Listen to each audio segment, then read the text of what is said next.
pleased to see all of you here today. For those of you who don't know me, I'm Renee Lovis, and I'm the Associate Director of Alumni and Parent Relations here at Wartburg. And also want to make sure I do an introduction. They're still out in the hall, but Jane Lindner and Susie Kramer will be here every week, greeting you, welcoming you, and getting you registered. So make sure you say hello to them when you come in every day. I also want to make sure to let everyone know that without the efforts of our Keep on Learning Committee, this program would not be possible. So if those of you that are on the committee could please stand, and if we could thank them for all of their hard work, I'd greatly appreciate it.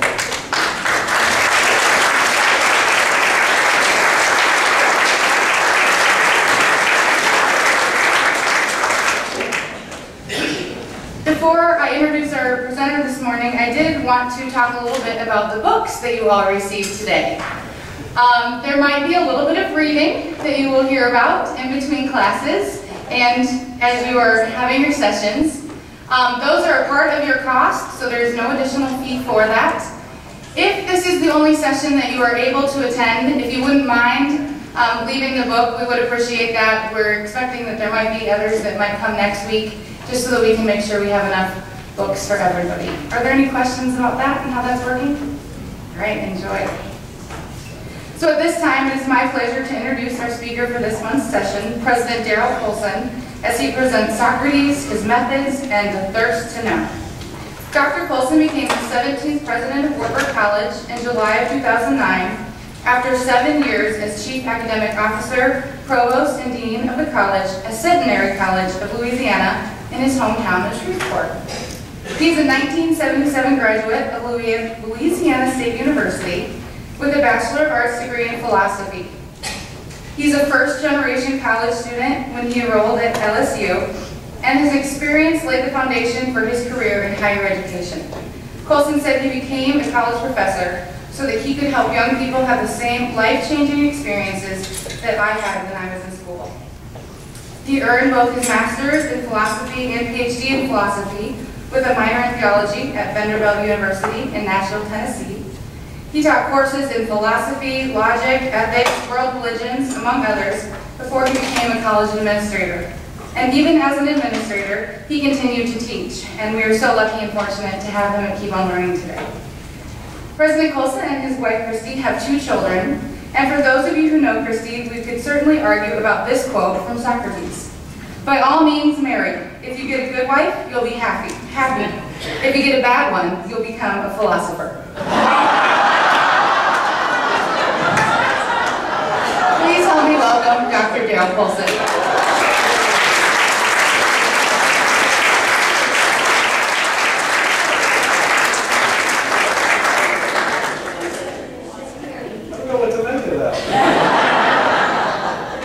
I guess I'm glad Christy's not here to hear that.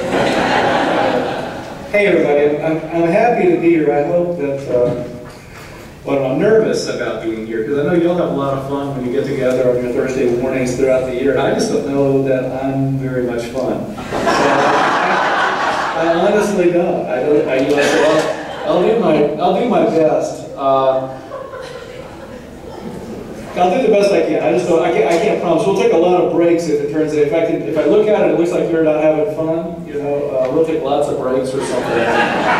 And I mentioned to Gene that maybe the morning would go better if we had like Bloody Marys and mimosas. It would be a little bit more. Yeah, see, your committee's falling down on its job, isn't it? We need to exercise a little bit more leadership here.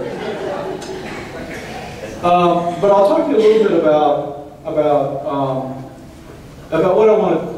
I really only know a few things, and so when Renee asked me if I would do this, there's just a few things I could talk about.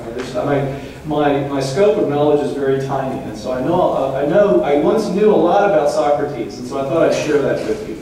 And I hope you find it at least half as interesting as I did. That's what I'm hoping.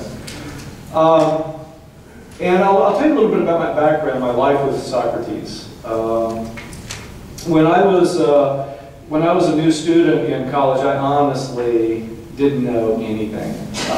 I was completely lost at LSU. I've told some of you all this, but this is my college selection process. My best friend was an ardent LSU football fan, and he was going to LSU, so I went to LSU because I could room with him, and that's how I chose college. I chose college on the basis of my best friend's football preferences. And can there be a worse way to choose a college? Probably not. So anyway, I wound up at LSU, and I had no idea. I was just lost. I was clueless. But somehow I had in my mind that if I went to law school, that would be a good thing to do. That would probably that would probably be, you know, at least ensure a future of eating food on a regular basis. And somebody, somewhere along the way as I was registering, handed me this sheet of paper that had to do with pre-law preparation. There was a list of courses that one was supposed to take. One of the courses was an introduction to philosophy. So I signed up for that and a couple of other classes that were on this piece of paper. It truly was just, I mean, just random.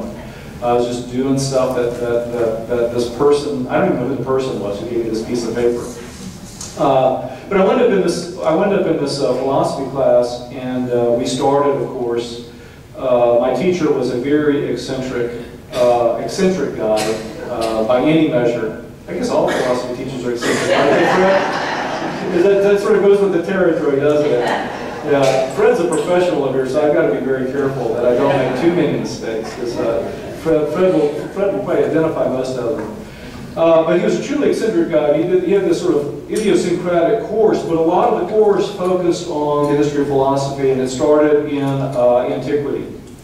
And I remember just being fascinated by the ancient world and by the controversies and the efforts in the ancient world to make sense out of reality. I was just fascinated by that. And as time goes on, as Renee mentioned, I just there was no prescribed, I guess, major for going to law school, so I just gravitated toward philosophy as a major. I liked it a lot, and I just kept bouncing back into the ancient world. I just kept, there were required courses I had to take, but then my fascination was with the ancient philosophers, Socrates, Plato, Aristotle, and a host of others as well, pre-Socratic philosophers and post-Aristotelian philosophers. Ultimately, at the end of the day, I decided I liked this stuff so much, I wasn't going to go to law school. I was going to study this stuff further. And it was interesting. I decided that I wanted to go to law school because I wanted to eat regularly. And the decision to go to grad school of philosophy was like the other end of the spectrum.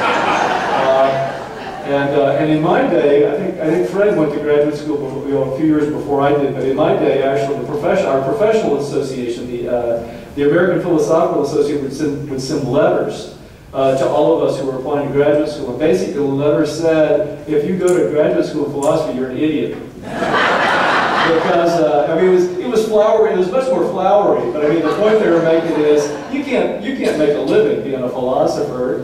Think again before you go to graduate school. This would be like the 70s and 80s. You remember those days, Fred? After you got your job, see? This APA guy started closing the door on the rest of us.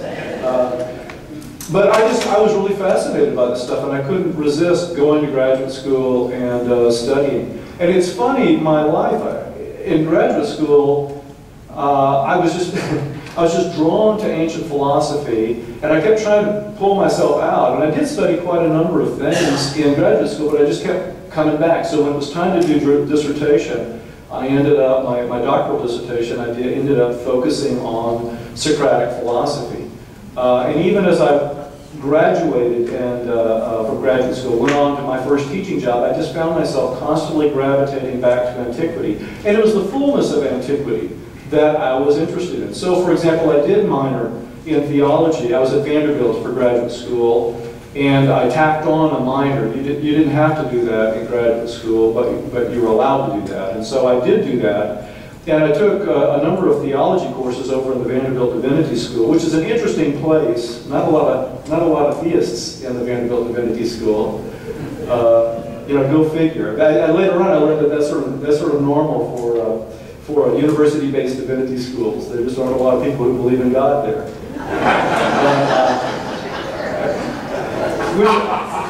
Which also seems like a strange way to make a living, doesn't it?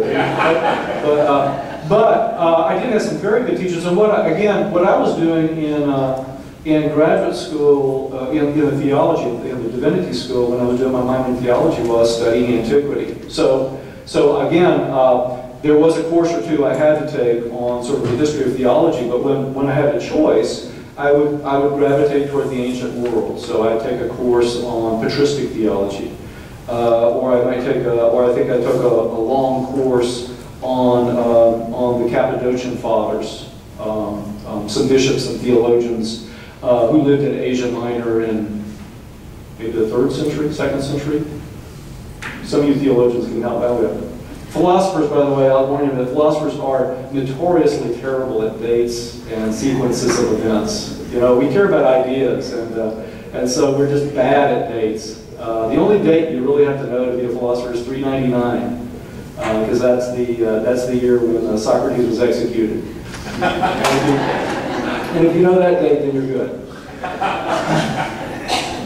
But so I was always fascinated with the ancient world and these struggles and efforts in antiquity to make sense of the world, because it was very difficult for our ancestors at the cradle of Western civilization to make sense of it all, and so they struggled with that. Now, Socrates is a peculiar figure, and I'll talk about this, you know, more later on. But Socrates, we don't have anything in writing from Socrates, and there was for many, many centuries a legend that Socrates was himself illiterate, that he couldn't write. Now, I doubt that that's the case, but the fact that that legend persisted is an indication of a couple of things. One is that he didn't, the ordinary thing, the mundane thing is that he didn't leave anything in writing. Second thing, though, and I hope we talk more about this as the weeks go on, is that he didn't believe in writing. I mean, that's an exaggeration, but I'm trying to make a point there that he thought that philosophy was a team sport, that philosophy had to do with conversation, discussion, and dialogue. And that to write was to freeze words in a way that they shouldn't be frozen. I mean, philosophy should be engaged in, it should be conversational. Now, he inspired the stuff we have that about him. I mean, the material, the written material we have that gives us an indication of who Socrates was and what he believed comes from Plato primarily. Plato was a younger man than Socrates. Often you'll read that Plato was Socrates' student, but what you'll see once we start to look at these three dialogues in the next few weeks is that Socrates claims not to have any students.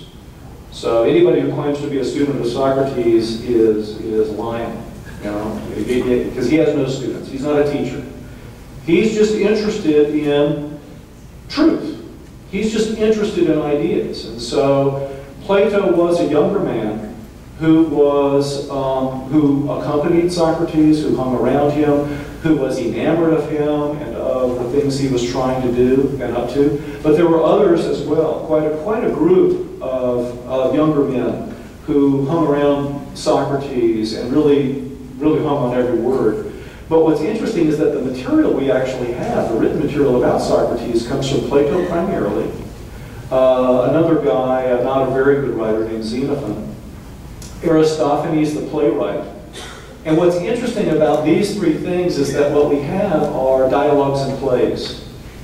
Okay, so there's a point here. There's a point. The point Socrates was trying to make about the conversational nature of philosophy, the dialogic nature of philosophy, that it involves at least two people having a conversation in the common pursuit of answers, manifested itself in followers who couldn't write, well, I should say who didn't write treatises about Socrates. Instead, Plato and Xenophon wrote dialogues. That is, these sort of contrived conversations in which Socrates is often the chief conversationalist, but there are usually at least one and often more interlocutors who are in conversation with Socrates. And then Aristophanes, of course, wrote that wonderful play called The Clouds, in which Socrates is a character, but there are a number of other characters. It's Saturday Night Live-ish.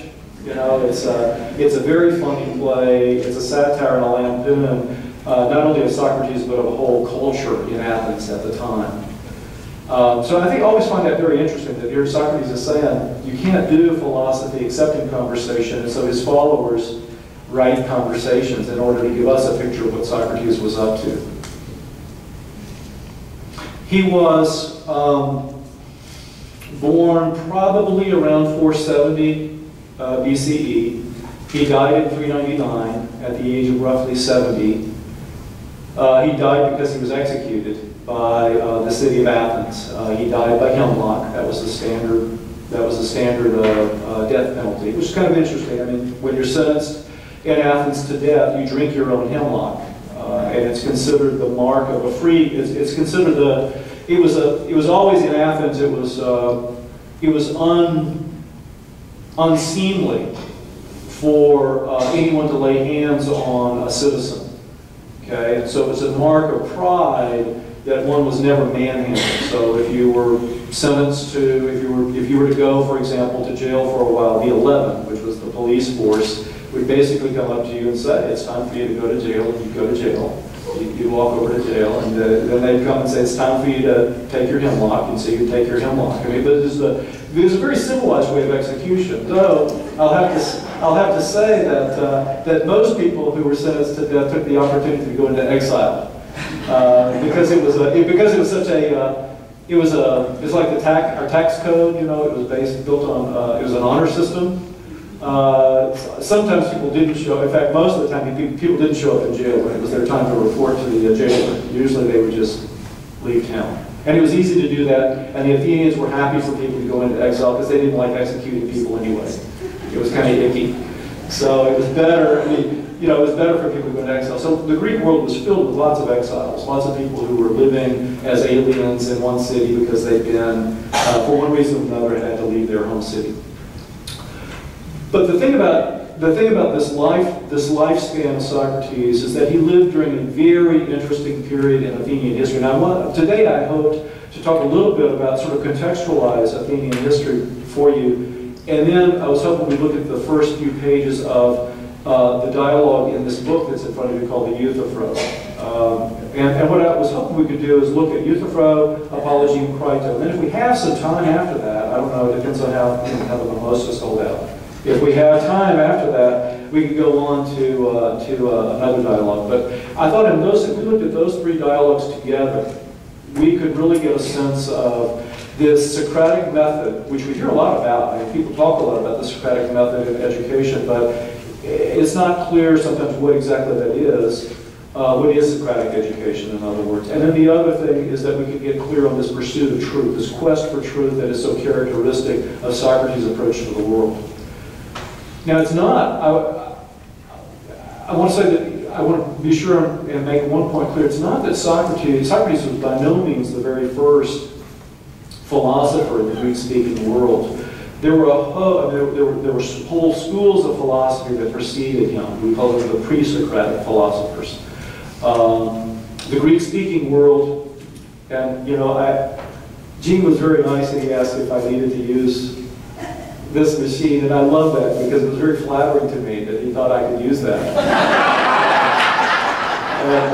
And I would love to be able to use that, but I'm going to use this instead. And this, you're going to laugh, but you'll get the idea. This is I'm an impressionistic artist, okay? So I'm going to do the ancient world for you, okay? So here's like Italy over here, and then here's Greece. Okay, and then you've got the Hellespont here, and I guess the Straits of Bosporus here, the Black Sea is up here, and then you've got Asia Minor over here. Okay? Does that look like any map you've ever seen? Okay, but you know, there are a bunch of islands out here. Okay, a bunch of islands. So this is the isthmus in Greece, and I should have made it a little bit smaller, thinner, narrower. This in Greece is called the Peloponnese. And I bet a lot of you have been there. And this is, we just call this mainland Greece, and it actually should be a little bit fatter. Okay, but this is the mainland. Okay, and this is where Europe and Asia meet, right here. I can't get this thing to stay on my ear. I guess my ear's too big. But this is where, you know, this is where Europe and Asia meet, and there has been warfare between the Europeans and the Asians since the Trojan War. Okay, and I don't know what to say about that other than that. Okay, so the Trojan War happened in about 1200 BC. Troy's over here, and the Greeks, had to come over and invade.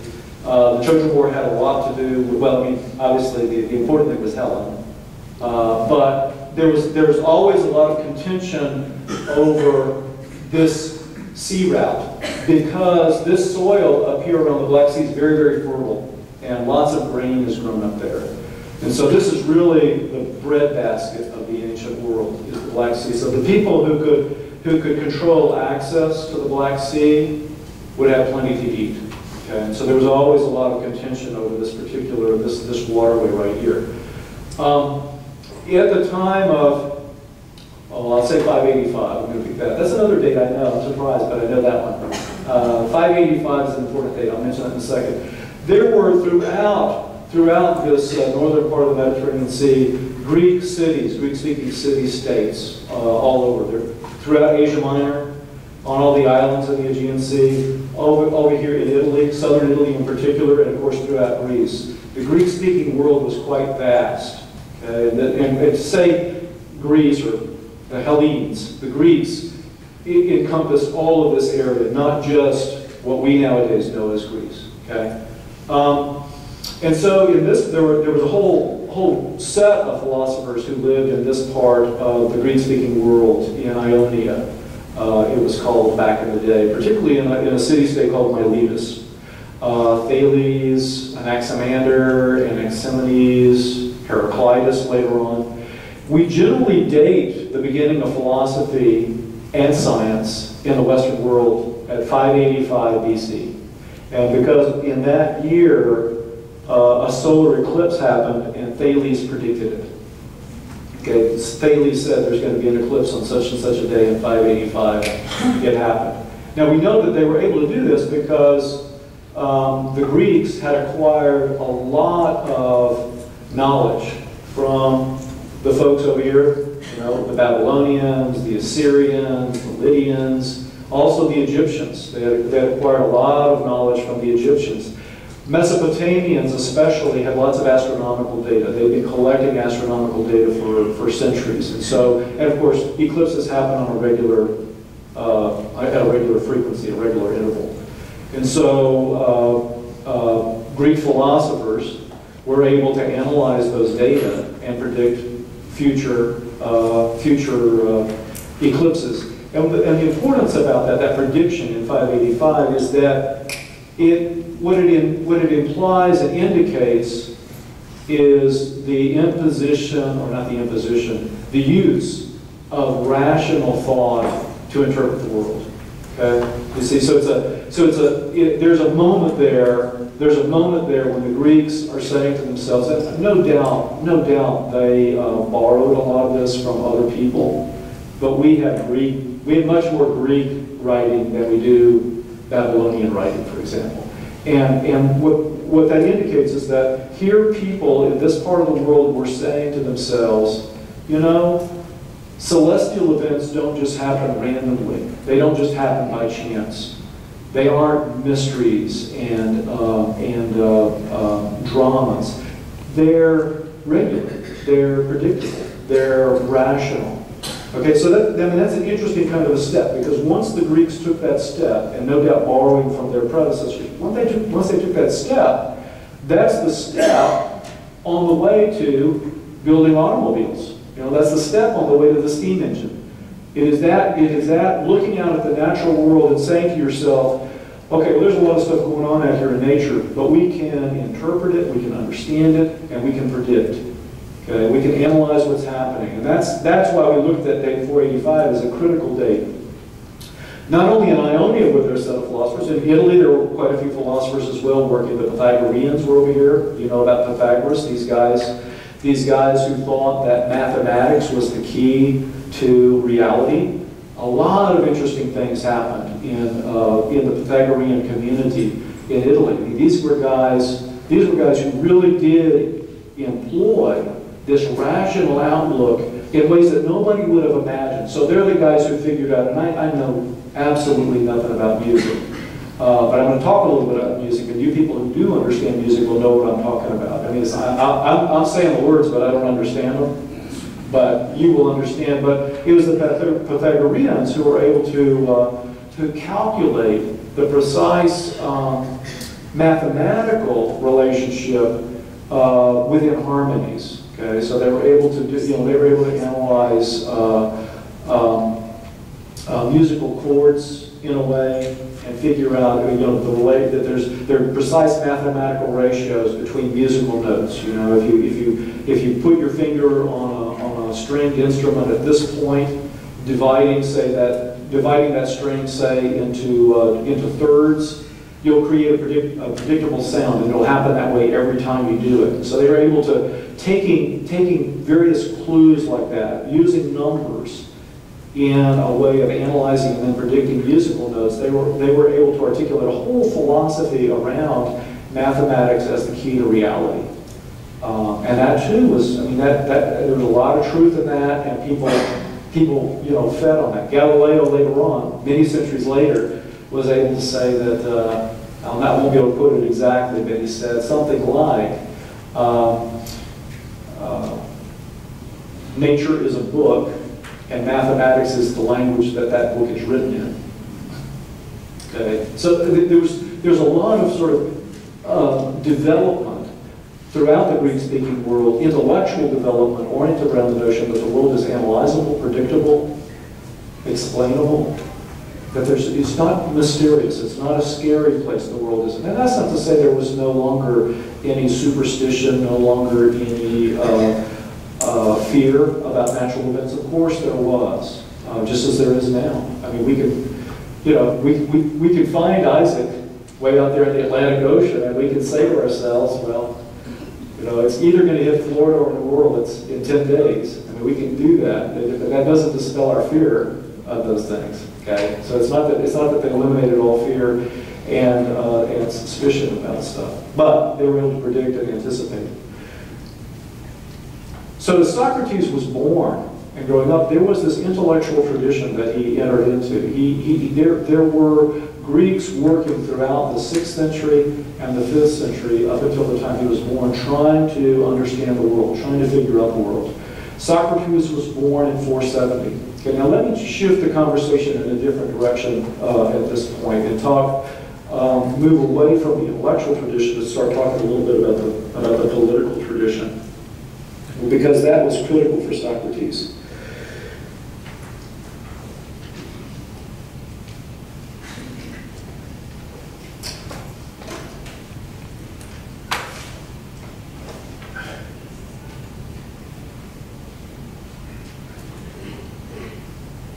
The Greeks divided themselves up quite naturally into small political units. In Greek, they're called polis. A singular is a polis. City-state is how it's usually translated in English. And the Greeks had this notion that a political unit, a political organization, a polity, had to be small enough that everybody who was going to discharge business in that polity could actually know one another. And that was the ideal. And so they had this preference for small polities. And indeed, one of the reasons why there were Greek settlements and city-states throughout the Mediterranean world is that there was a custom, an expectation in Greece, that if a city-state became too large, if the population grew too large, it needed to send out a colony somewhere else. Because again, you don't want your polity to become too large. If it becomes too large, then there's an impersonal character to it. So lots of the city-states throughout the Mediterranean world had been settled by city-states on the Greek peninsula, and were technically had been colonies. Some of them still considered themselves colonies and were in close relationship with the mothership, as it were. Others had lost that connection. Not unlike, I guess, the British Commonwealth and something like that. Athens was an unusually large city-state throughout the 5th century, and it had, there are estimates that maybe it had 250,000 people in it. But of that 250,000 people, a lot of those folks were non-citizen foreigners, or slaves, or women, okay, or children. And so the voting citizens might have numbered in the range of between 25 and 50,000. I mean, that is the adult males who were 17 years old, who were free, at least one of whose parents had been an Athenian. Okay, that they had to be naturalized. Naturalization was a little bit unusual, a little bit rare. So generally, citizenship came as a birthright from one or another parent. And sometimes the law would say both parents had to be a citizen. Sometimes the law would say only one parent, and that had to do with political struggles. If somebody powerful who only had one parent who was a citizen, you get the law changed for a time. And so in Athens, therefore, Athens was a pretty large city, but I just want to give you a sense that in a large city like Athens, there would have been 40,000 voting citizens, 40,000 real honest-to-goodness decision makers. Pretty large. And moreover, a city-state typically, I always think of a city-state as something like an old-fashioned county in America, because basically it was the urban center surrounded by the agricultural land that supported the urban center. And that was the idea. And there were some people whose farmland was close enough to the city that they could live in the city and go out to their farmland during the day. There were others whose farmland was farther from the city and they couldn't do that. They had to actually live on or near their farms out in the countryside. But that was the notion. It was a self-contained unit, basically. It produced, a city-state generally produced all the agricultural products that the people in the city-state needed, and the city-state governed itself. It took care of all of its own affairs. There were, I'll just give you, I don't know how many city-states there were, but I'll just give you, I'm going to throw out this number. I'm going to talk in a little while about the Delian League, which was a league of city-states that Athens led. It had 260 city-states in it, the Delian League did, and that was not by any means all of the Greek city-states. So there were a lot of independent nations, basically, throughout the Greek-speaking world. And they had all kinds of different forms of government. Some were monarchies, some were blends of monarchies and other kinds of government. Sparta had one of the most bizarre forms of government. Sparta was an interesting place. Sparta, by the way, is the chief city in the Peloponnese. There are two major cities in the Peloponnese, Sparta, which is kind of down here, Argos, which is kind of up here. This is how you see why I didn't study geography. Athens is about here.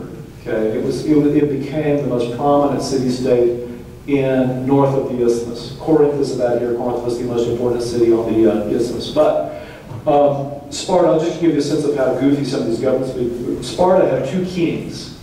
And apparently, as nearly as we can figure, that was because Sparta itself, way back in the dark ages of history, had become a unified city by the merger of two different cities. And so hereditarily, there were these two kings. And the two kings had equal authority, equal decision-making authority. Things could get complicated. Well, you can imagine, right? I mean, you can imagine how complicated it could be if you have two kings, each of whom has as much authority as the other. There was also a group of elders called ephors, and they helped with a lot of decision making. It was not unusual for a city-state to be constructed with some royalty or nobility, a ruling council of fairly wealthy people, or what we would call nobility, and then an assembly of ordinary citizens. And there was a kind of a pattern. There was this notion of participation, a lot of participation. Okay, so let me kind of speed up and talk a little bit about Athens. Over time, what we see happening in the 5th century politically are three things in Athens, and these three things really influence Socrates a lot, and they create the circumstances in which Socrates does the cool stuff he does. One of the themes, or one of the trends, is rapid democratization. The other is imperial reach, imperialization. And the third is related to the first two, rapid accretion of wealth in Athens over the course of the 5th century. So a little bit about democratization. In the early part of around 500, 508, something like that, BC, They undertook some political reforms to deal with some regional struggles, and created this fascinating structure, fascinating political structure. Okay, I'll do this, but then I'm going to stop. I'm going to move faster after this. I'm going to do, oh, this is terrible. I can't, you know, let me see if I can do that. That's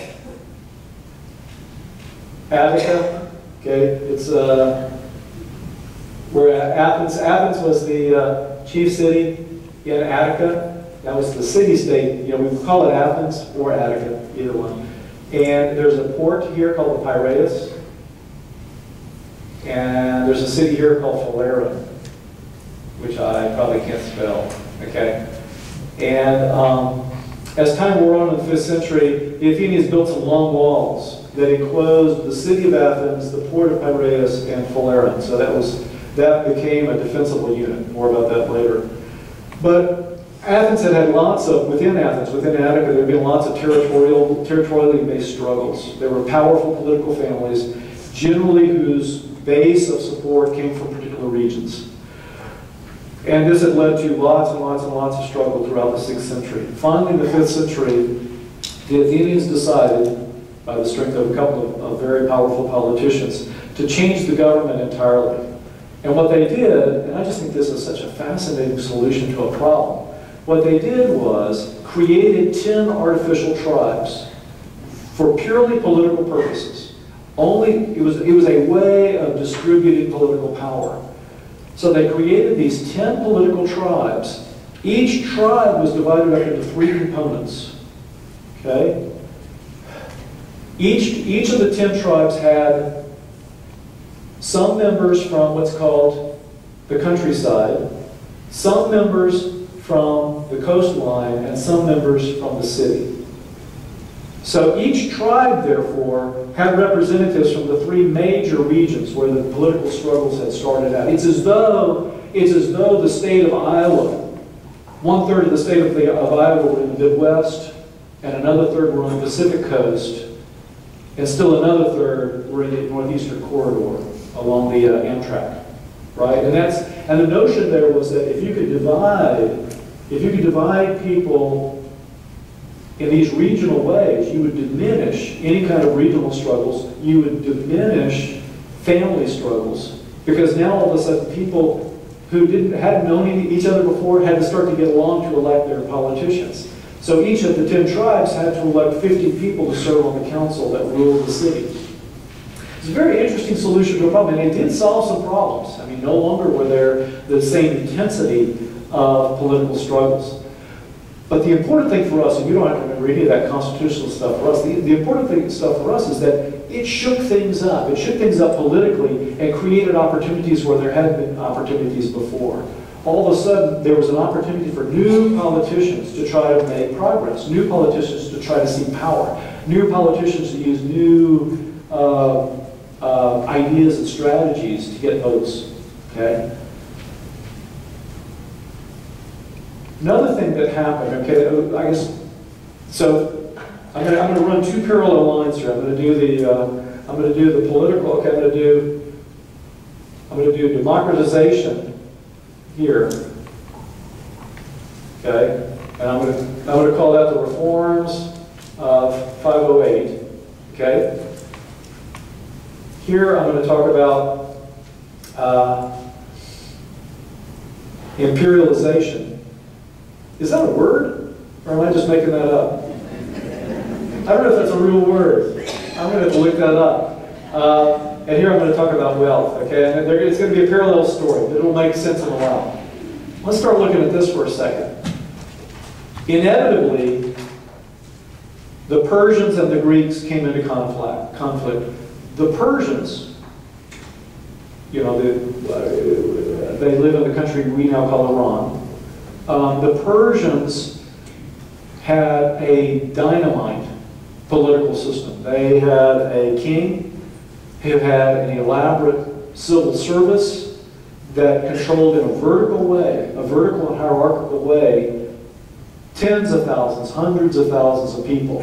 And the Persians basically began to move westward and absorb kingdom after kingdom after kingdom. So they got finally to the coastline where the Greeks were. I think Lydia was the last country they absorbed, or maybe it was Medea. But they absorbed every country between Iran and the coast. And they were, man, they were dynamite. It was like IBM in the 1960s. You know, they ran a tight ship. When the king said something, when the king issued an order in the capital city, these guys out here on the coast heard it within a couple of days and they acted on it. It was very unified control. From the Greek perspective, by the way, y'all, any Star Trek fans? When the Greeks looked at, I think this is the best analogy that I can come up with. When the Greeks looked at the Persian Empire, for them it was like looking at the board. Okay? Because the Greeks, the Greeks prized this intimacy of small government. And it's not that it was peaceful and happy all the time. They fought like cats and dogs within their own city-states. There was a lot of political struggle, sometimes outright civil war in these little city-states. But for them, freedom was living in these small, intimate environments when you actually knew people. You knew the people you were either working alongside or you were working against. You knew them by name, you knew their families, you knew their parents. For them to see these Persians move into their direction was just scary. Because they could, what if you were absorbed by those Persians? All of a sudden you'd be part of this vertical hierarchical structure and you'd no longer have any freedom. For the Greeks, their freedom was really paramount. Well, it was inevitable, so the Persians and the Greeks in Asia Minor just came into strife and struggle all the time. There were treaties, sometimes there was peace, sometimes there was warfare, but it was inevitable that eventually things were going to get worse. And what happened was, in 490, the king, and I get all those kings confused. Darius was the king of the Persians in 490. He finally decided that he had enough of the Greeks. He had conquered everybody in Asia Minor. It was time to move westward. And again, always remember that shipping lane is very important. So Darius did in fact invade. And of course, when you read Herodotus' Persian Wars, which is a great book, I highly recommend it. But Herodotus, when he's trying to count up how many ships and soldiers, the numbers he gives are just, it gives you a real insight into the Greek psychology. He counts, it's like, 7 million soldiers and 14 million horses and 3 million ships and stuff. Because to the Greeks, it just looked like this. It looked like the board coming. It looked like this irresistible force. It looked like resistance might indeed be futile. The Greeks, however, didn't give up. They banded together and fought pretty hard. Because the Spartans had a reputation for being great soldiers, the Greeks all put themselves under the leadership of the Spartans, and they formed an uneasy, loose alliance. It was just a loose alliance. Greeks were not good at alliance stuff. And but there were struggles and conflicts, but they put themselves under the control of the Spartans. Okay, the Persians got all the way to Attica, at which point they lost the key battle of that invasion, which was at a town called Marathon. I've run out of names. But you know Marathon, you know the story, right? Everybody knows that story, but I'll refresh your memory. But Marathon is 26 miles from Athens. Are you starting to pick up on the story? The Greeks, under the leadership of the Spartans, but with a huge contingent of Athenian soldiers, faced off the superior force of Persians at Marathon and won the battle. And then, the story goes, and this is almost surely false, but the story goes that, Phidippides, one of the soldiers, ran to Athens to tell people that the battle had been won, and he gets to Athens and he screams out, Nike, victory, and then falls down dead. I mean, that's the stories. Certainly false, but it's a great story, and it's created the most wonderful race in the Olympics and a shoe company. Right? So you remember the last? Is it the last line in that movie? Who Shot Liberty Valance? You know that movie? I love that movie. It's what Jimmy Stewart, I think, says. He's talking about the past, and a reporter says, well, when the legend becomes the truth, stick with the legend. And that's what the legend of Philippides is even better than the truth, whatever the truth is. Okay, the important thing, okay, here's what happened here is that the Athenians, for the first time, demonstrated that they could fight well on the field of battle. And the people who won that battle, it was a land battle.